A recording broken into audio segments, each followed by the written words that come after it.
La plupart des études s'intéressent au système de communication de nos plus proches parents, les grands singes, comme les chimpanzés ou les bonobos. Or, les gibbons, qui sont un peu moins connus, font eux aussi partie de la famille des hominoïdés et sont, après les grands singes, les plus proches parents de l'homme. Ce qui fait donc de cette espèce un modèle particulièrement intéressant pour étudier les questions de l'origine et l'évolution du langage humain.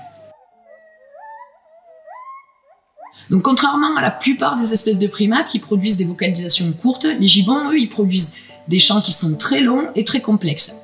On a des duos qui sont chantés par le couple mâle et femelle de chaque groupe et aussi des chants prédateurs qui sont, eux, produits par la plupart des membres du groupe. Ces chants, ils sont issus d'un assemblage de plusieurs types de notes, des structures qui sont un peu plus complexes comme des figures et des phrases, le tout pour en former des chants structurellement différents. Ils possèdent donc les bases pour coder et véhiculer une multitude d'informations grâce à leur répertoire.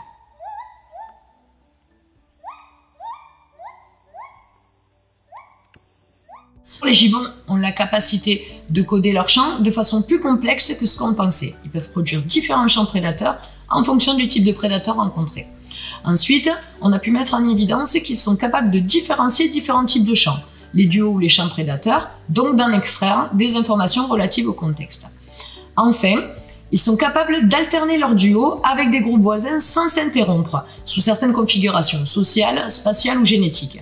Ces capacités de codage, donc de transmettre une information, d'inférence, donc ce que l'on peut en comprendre, et d'alternance de signaux, donc sans se couper la parole afin d'extraire le maximum d'informations, ce sont des mécanismes qui sont analogues à une conversation entre deux personnes.